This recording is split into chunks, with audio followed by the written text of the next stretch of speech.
Ay.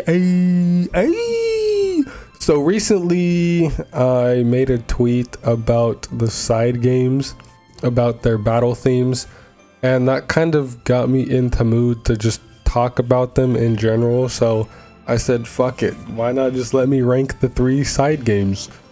Because why not? I haven't seen anyone else do it, and not many people talk about the side games on their own, so why not me do it?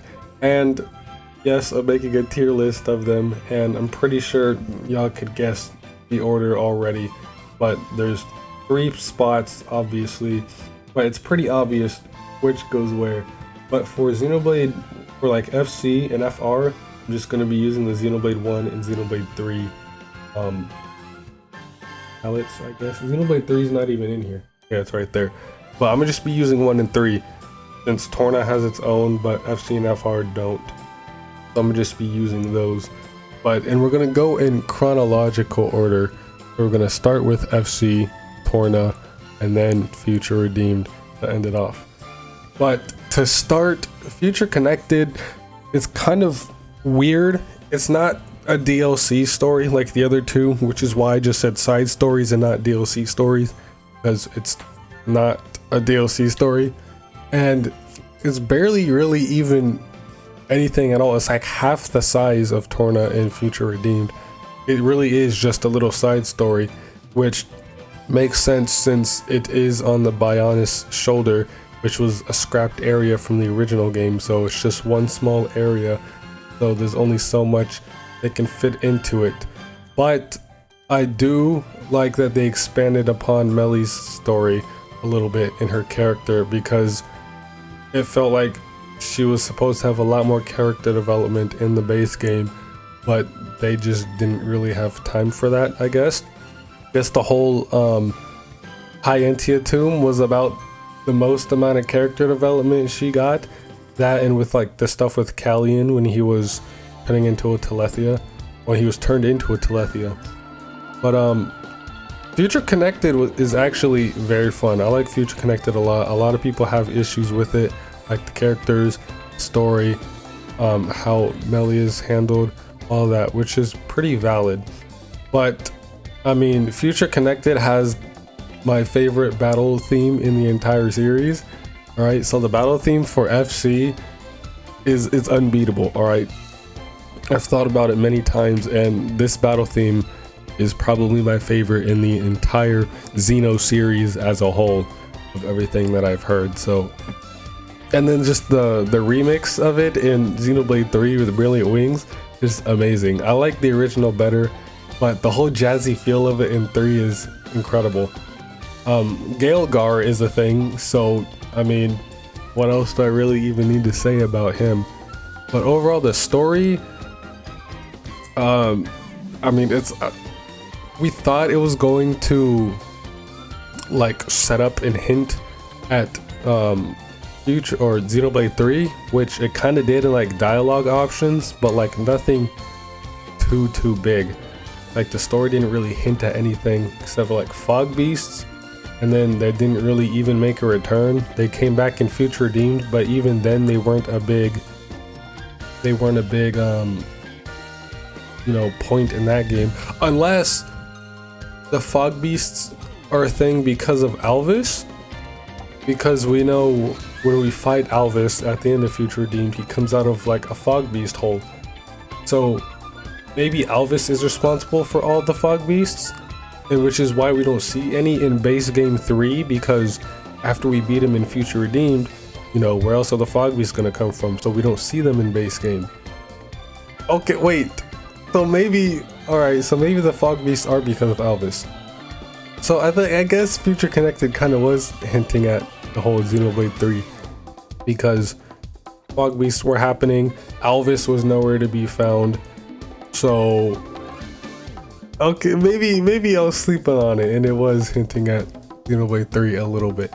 But even still, if that's the case, fog beasts weren't really mentioned in Future Redeemed. I mean, yeah, we fought them and everything, but no one ever said anything about them in the story. No one even said the word fog beasts or fog, maybe. I don't think. It kind of would have been cool to like expand upon Elvis and the Fog Beasts, like his connection with the Fog Beasts and everything, and him causing it. But I still, what are the Fog Beasts and where do they come from? 'Cause I know Elvis is responsible for them. They're basically Gnosis of Xenoblade, but at least we know where the Gnosis came from in Saga, because 3 whole games. All right, they had 3 whole games to explain it, but I don't know. Future Connected is very nice. I like Melly's new FC outfit, I guess, a lot better than her base game outfit. It looks nice along with her World Ender staff. It fits. Future Connected was a very much needed expansion on Melly, and I already liked Melly a lot as a character, but FC just made me like her a lot. And Kino and Nene were also very cool, and Shulk was also there. But overall, Future Connected was a very nice game. I mean, it's not really even a game, but a side story. But even with all the positives I have for it, I am putting that down in the last slot, kind of for obvious reasons. It's not really as long. It's like half as long as Torna in Future Redeemed, so not much happens. It's kind of just like an extra post-game area to explore. So the combat is very nice. I do like the new chain attack system. I'm just bad at timing the attacks sometimes, but I like the chain attack system, like the Pawn Spectre stuff. The battle theme is my favorite in the series, so obviously there's that. And just the area as a whole is very nice, and just the character interactions and all the hinting towards Xenoblade 3 is very cool. But even with all that, I am putting it down in third. So, because I just like the other 2 better, with Xenoblade 1 being my least favorite in the series. Naturally, FC's gonna kind of follow that.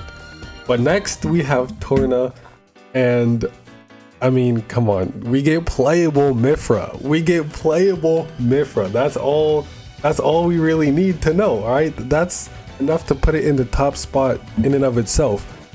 But for real, Torna is an incredible game. I love Torna.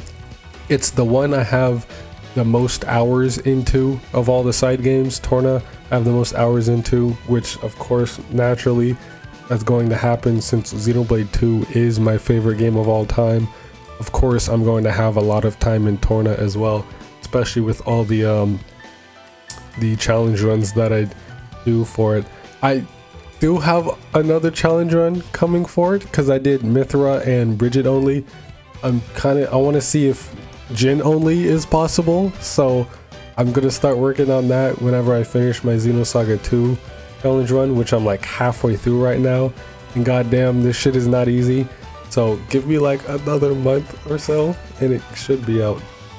But Torna was great. All right, not only did it expand on Jin, you know, making him just a cooler character, it also gave us some backstory on Mithra and how Pyra even became a thing, and why Mithra is the way she is in base game, and all of that, and what the Aegis War was, because we kept hearing about the Aegis War 500 years ago, and all the flashbacks in chapter 7 and all that. And finally I get to understand and see all of that with Torna, and it did not disappoint.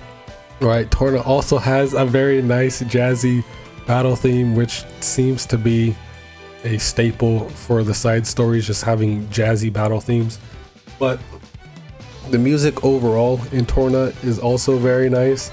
Okay, first we have the remix to Gormat, which I was not expecting, but it's very much welcome. I prefer the Torna version, like the jazzy Torna version, to base game.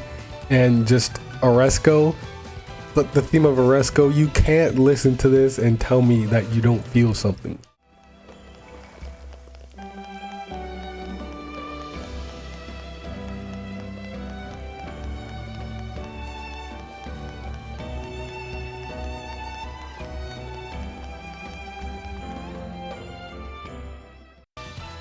But yeah, Oresco is an incredible theme. and just the whole game in general, the battle themes, the just the area music, the gameplay, the combat of Torna is amazing.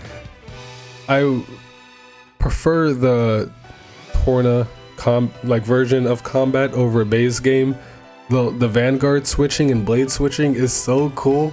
Being able to switch back and forth between the blade and driver, that is so dope. I feel Xenoblade 2, like base game, should have had that instead.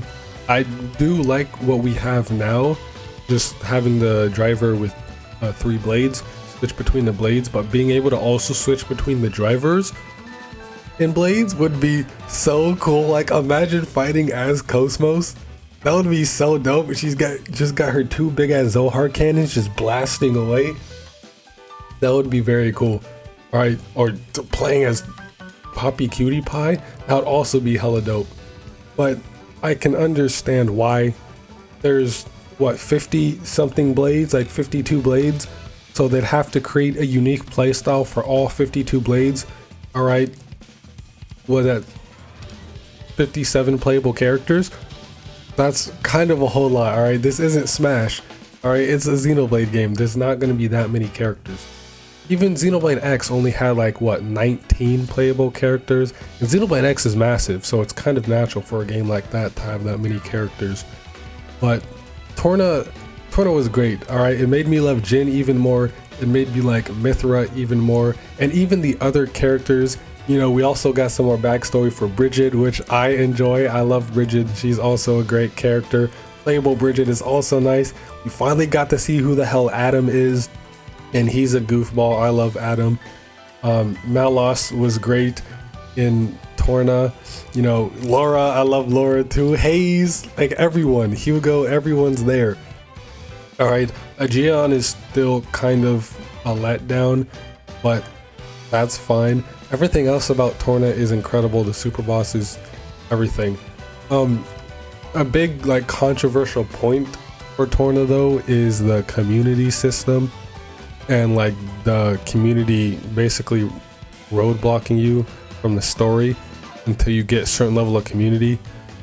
While most people hate that, you know, understandably so, I actually don't mind it. I kind of like the community kind of just like roadblocking you off the story until you complete a certain amount of side quests, because first, more playtime, I just get to play the game longer, which I'm not complaining about.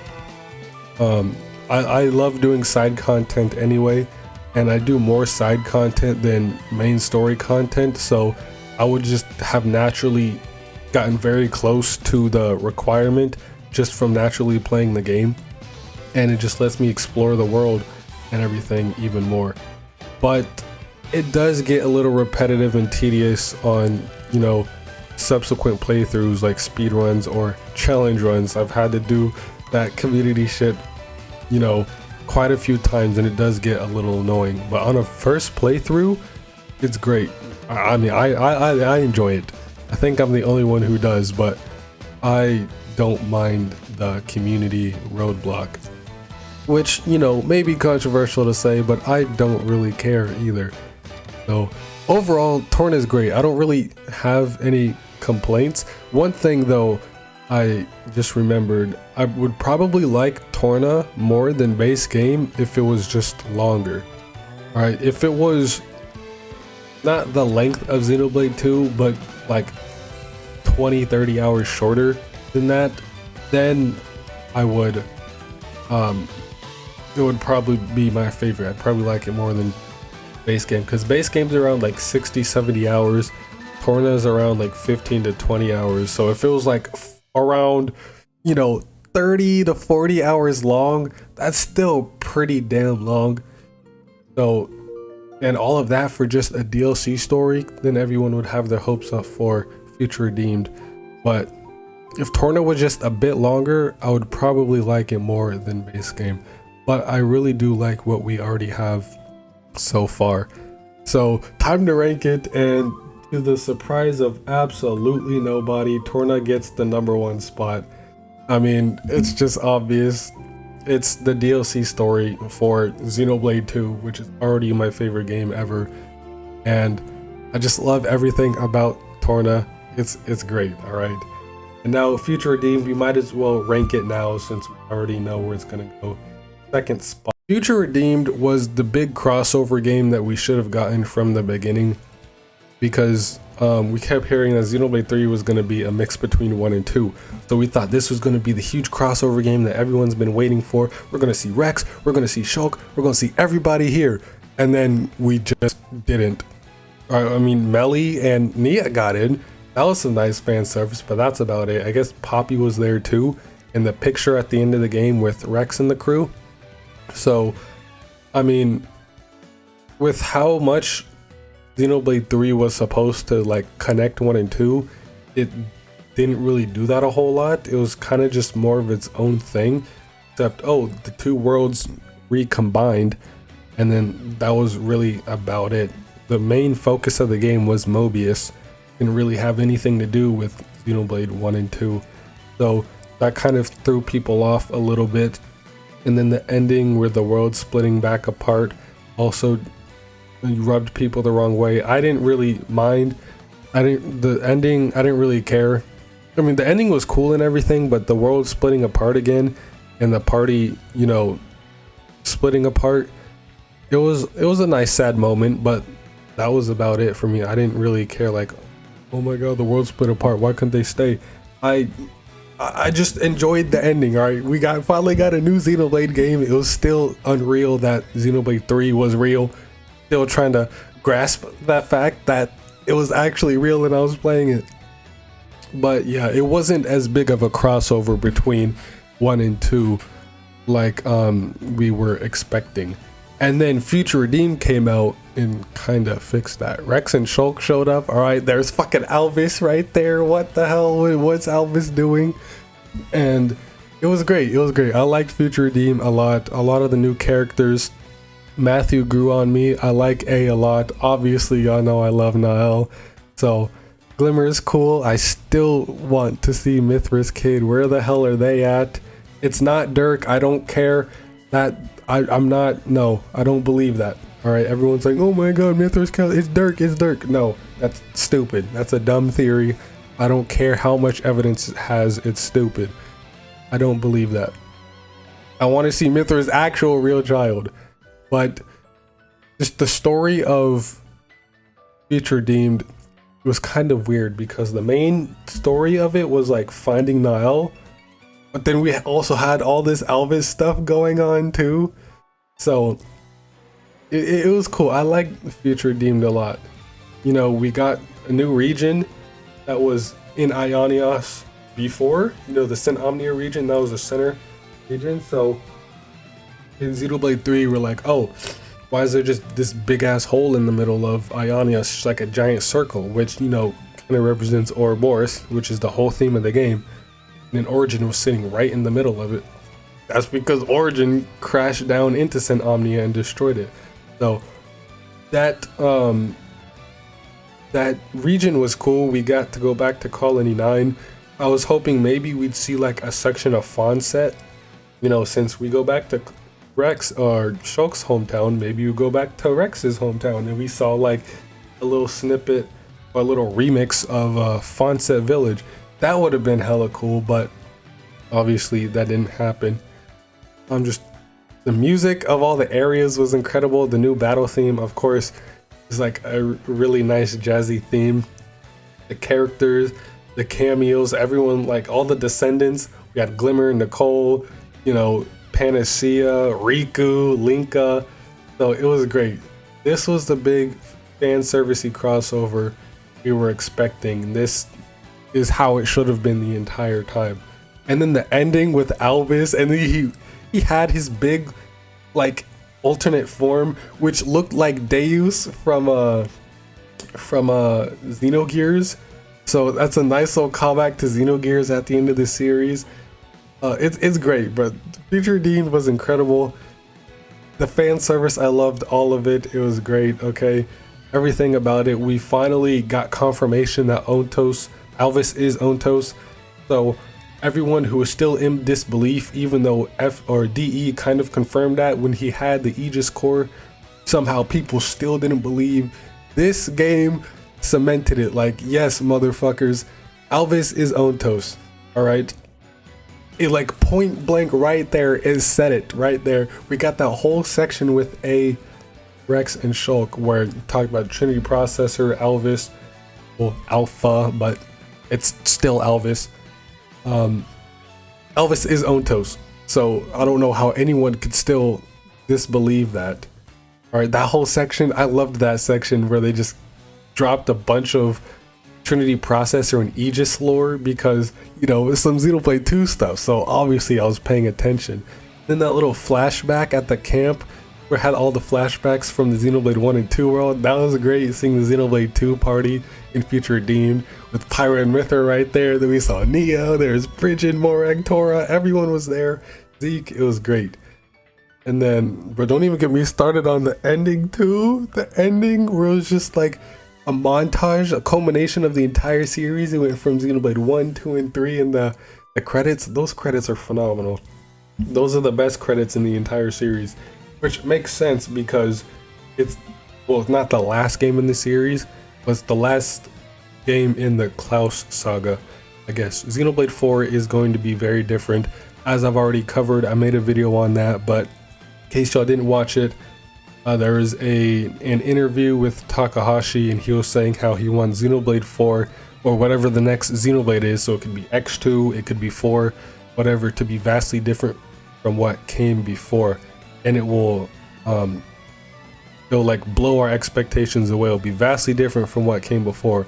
So it's going to be very, very different, and I'm excited to see what it is, because regardless of what it is, I'm buying it because it's Xenoblade. So, you know, I trust Takahashi. All right, 30 plus years he's been doing this.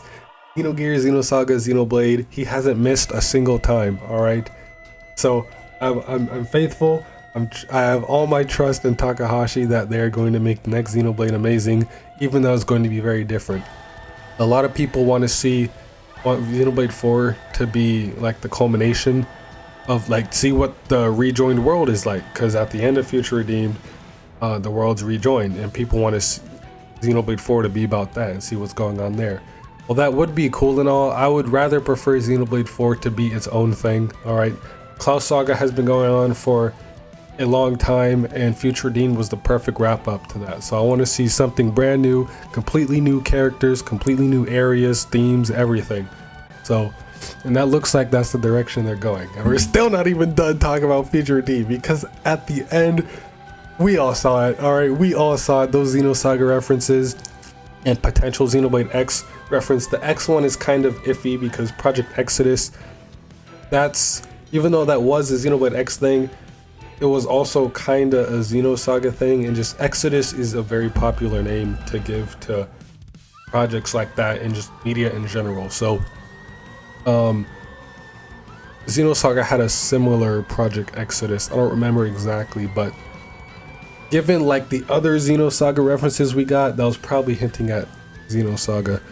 But we had the Vector radio talking about Dmitry Yuriev, and even the area we were in, Klaus's world, kind of looked like Milsha as well.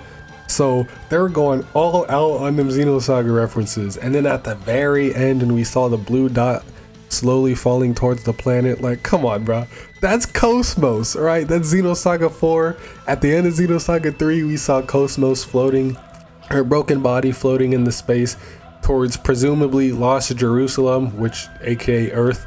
So her broken body floating toward that planet. And then Future Redeemed, we see a blue dot floating and presumably crashing into a planet. What if that's hinting at Xenosaga 4?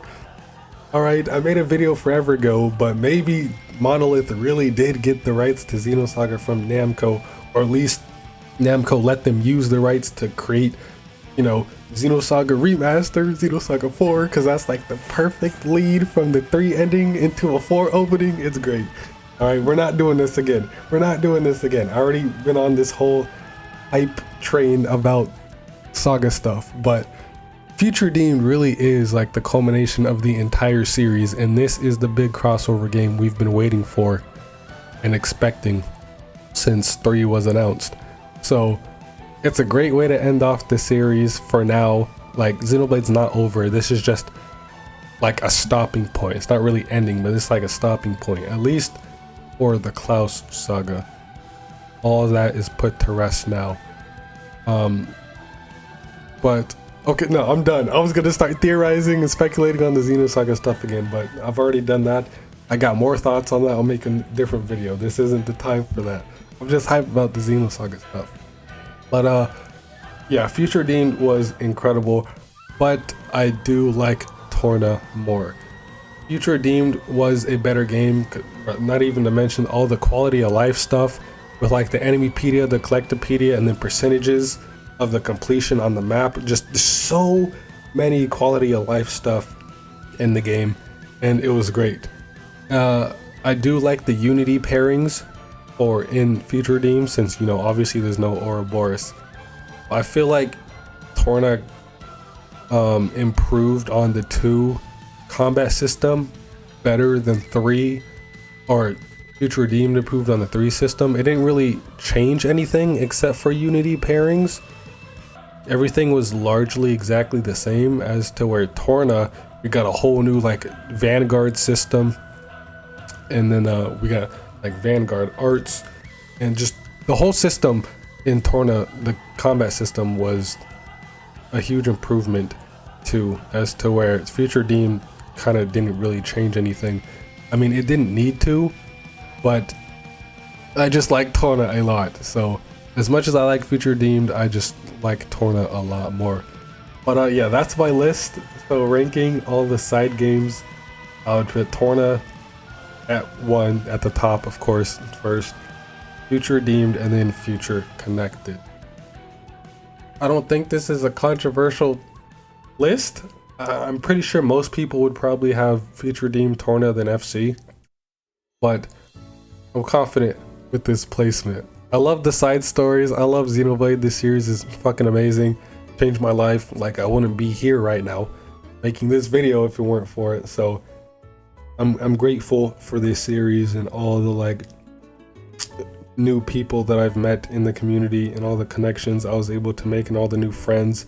Just everyone sharing their experiences and memories with this series is always just so great to see. So whatever Xenoblade 4 is going to be, or X2, whatever the new Xenoblade is, I'm definitely looking forward to it. But yeah, that's really about it. So see you next mission and play some goddamn Xenoblade.